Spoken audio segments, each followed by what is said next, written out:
ఓం శ్రీ గురుభ్యో నమః. ఓం శ్రీ మాత్రే నమః. కుజగ్రహ ప్రవేశం ప్రధానంగా అక్టోబరు 28వ తారీఖు నుంచి డిసెంబర్ 7వ తారీఖు వరకు కూడా అంగారక గ్రహ ప్రవేశం వృశ్చిక రాశిలో. అంటే సంవత్సరం తర్వాత మళ్ళీ వృశ్చిక రాశిలోకి కుజుడు యొక్క తన సొంత రాశిలోకి ప్రవేశం జరుగుతుంది. కుజుడు సహజంగా ఒక రాశి నుంచి మరొక రాశికి మారటానికి 45 రోజుల కాలం పడుతుంది. అంగారగ్రహం కూడా ప్రధానంగా అన్ని గ్రహాల్లో ముఖ్యంగా ప్రధానంగా అంగారగ్రహం కూడా చాలా మోస్ట్ ఇంపార్టెంట్ ప్లానెట్. అంటే మార్స్ ప్లానెట్ యొక్క ప్రత్యేకత, దాని యొక్క కారకత్వాన్ని మనం చూసుకుంటే సుమారుగా 45 రోజుల పాటు కాలంలో ఒక రాశిలో దాని యొక్క కారకత్వం అనేది తెలుపుతూ ఉంటుంది. అంటే కుజుడి యొక్క కారకత్వాల్లోకి మనం ముందుగా వెళ్తే సత్వ భూ ప్రాకార రోగ ప్రణవ సాహస శస్త్ర అగ్ని సందర్శనోత్పాటన భాతృక కుజ అంటారు. అంటే అంగారక గ్రహము భూ సంబంధమైన వ్యవహారాల్లోను, కోర్టులు, రియల్ ఎస్టేటు, అన్నదమ్ముల విషయాల్లో, శారీరక బాధలు, కెమికల్ కంపెనీలు, మిషనరీలు, మార్కెటింగు, భూమి, ఇండ్ల నిర్మాణం, న్యాయ వ్యవస్థ, న్యాయవాదులు, రక్షణ శాఖ, మిలిటరీ, రక్షక భటులు, సైన్యము, మేనేజ్మెంటు, భూములు అమ్మడము కొనడము, రియల్ ఎస్టేటు, కన్స్ట్రక్షను, మెడికల్ ల్యాబొరేటరీసు, మేస్త్రీ పనులు, యంత్ర సంబంధమైన విషయాలు, మెకానికల్ ఇంజనీరింగ్, మెకానిక్లు, రోగాలు, శస్త్రచికిత్సలు, అగ్ని భయాలు కలిగేదే. అంటే అగ్ని భయములు ఇలాంటివన్నీ కూడా అంగారకుడు యొక్క కారకత్వాలని జ్యోతిష్ శాస్త్రం చెప్పబడింది.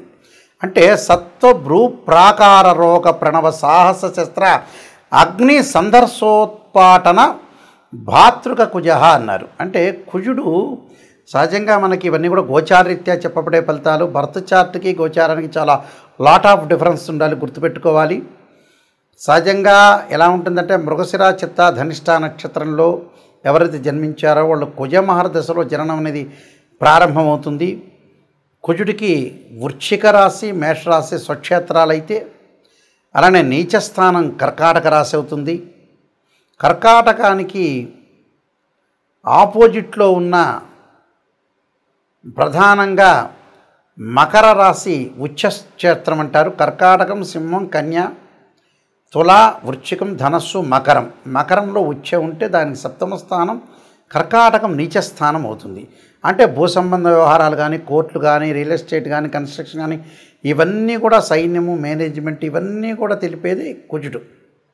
అంగారకుడి యొక్క అనుకూలత కూడా ఉండాలి మనకి. ఇవన్నీ కూడా గోచారరీత్యా చెప్పబడే ఫలితాలు అంటారు. ఎప్పుడైనా గుర్తుపెట్టుకోవాలి మీరు. జన్మజాతకాన్ని అనుసరించేవి కావు.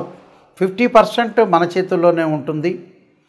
మనం ఏం చేయాలి, ఎలా చేయాలి, నిర్మాణాత్మకంగా ఎలా పోషించాలి, మనం ఏ విధంగా చేస్తే జీవితం అనేది డెవలప్మెంట్ అవుతుందని తెలుసుకొని ముందుకు వెళ్ళాలి. ఏదైనా సరే రాశి ఫలాల్లో నెగిటివ్ చెప్తే నెగిటివ్ అనుకోవద్దండి, దాన్ని పాజిటివ్గా తీసుకోండి. నిజాన్ని తెలుసుకుంటే మనం డెవలప్మెంట్ అయినట్టే. శ్రీయ లోపం పెరుగుట పెద్ద విద్య, లోపం ఎరిగిన వాడే పూర్ణుడవుతాడని దాని అర్థం. తులారాశి వాళ్ళకి ప్రధానంగా అంగారకుడు ద్వితీయాధిపతి అయ్యాడు.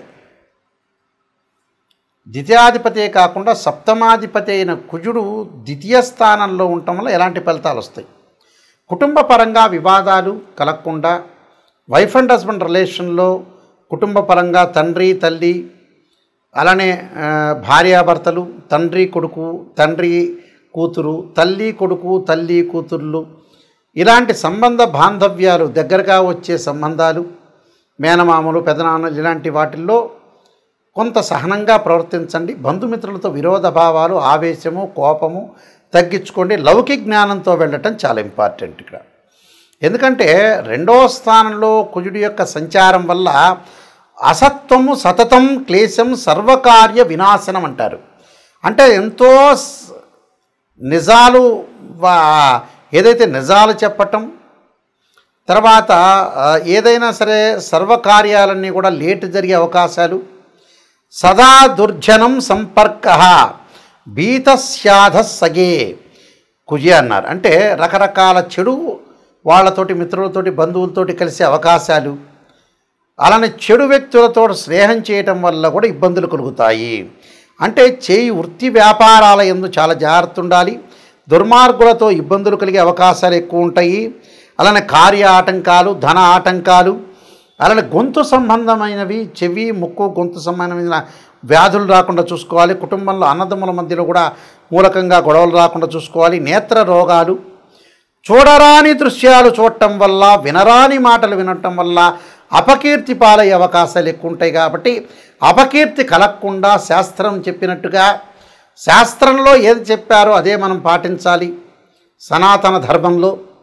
అందువల్ల ఇవన్నీ పాటించండి, పాటించి ముందుకు వెళ్ళండి. ఎలాంటి గొడవలు, ఆవేశము, క్రూరంగా ఉండకుండా చాలా జాగ్రత్తగా ఉండి ముందుకు వెళ్తే మీకు మంచి జరుగుతుంది. నేను కొన్ని రెమెడీస్ అనేవి చెప్పబోతున్నా. ఆ రెమెడీస్ పాటించండి, మీకు మంచి జరిగే అవకాశం ఖచ్చితంగా ఉంటుంది.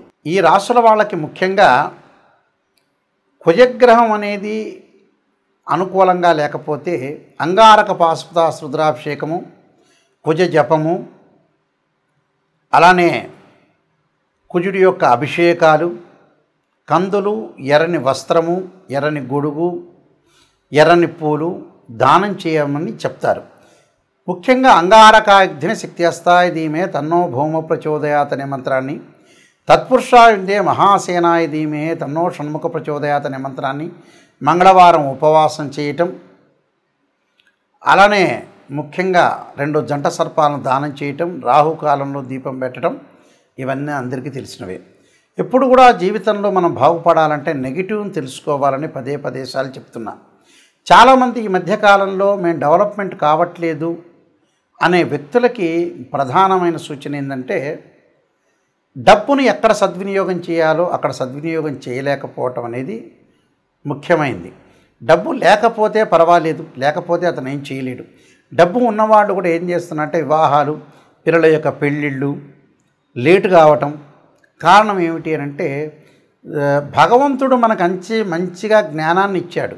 ఆ జ్ఞానాన్ని మనం యూటిలైజ్ చేసుకోలేకపోవటమే లోపం.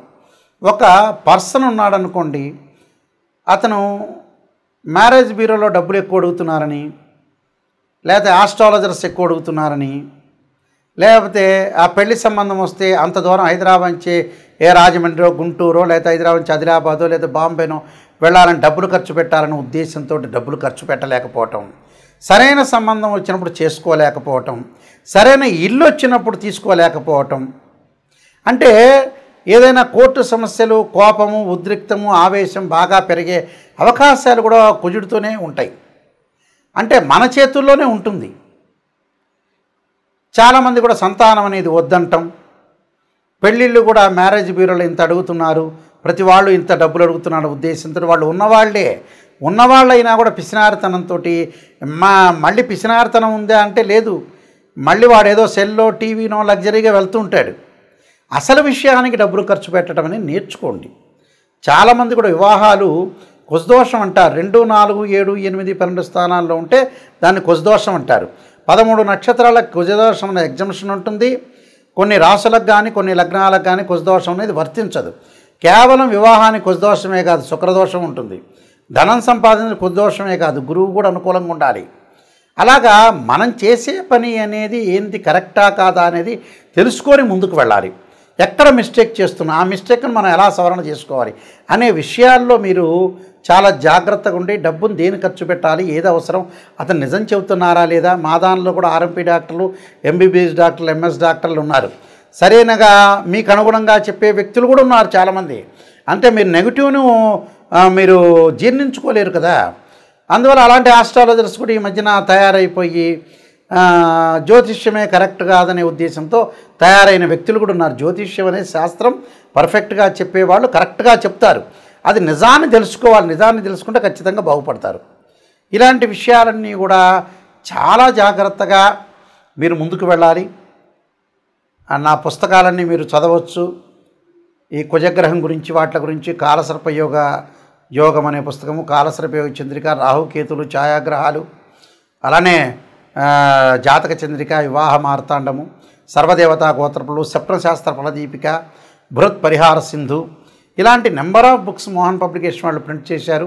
నాయకంటి మల్లికార్జున శర్మ బుక్స్ అని కొట్టినా వస్తుంది. www.nayakanti.com కానీ .in కానీ కొడితే కూడా మీకు వస్తుంది. ఇవన్నీ కూడా వెబ్సైట్ అనేది చూడండి. ఏదైనా వాస్తు ప్రకారంగా బాగా లేకపోయినా కూడా వాస్తు యంత్రస్థాపన, మహామత్యంత్రము, వాస్తు యంత్రము భూమిలో స్థాపన చేస్తారు పురాతనలో. వాస్తు ప్రకారంగా కూడా చూసుకోండి. ఏదైతే సమస్యలు ఉన్నాయో రియల్ ఎస్టేట్ వాళ్ళు కానీ కన్స్ట్రక్షన్ వాళ్ళు కానీ ఇల్లును గృహం ప్రకారంగా వాస్తు ప్రకారంగా ఉందా లేదా చూసుకోండి. కేవలం ఇంజనీరింగ్ ప్లానే కాదు, పురాతనలో ఆయం అనేది చూసేవాళ్ళు.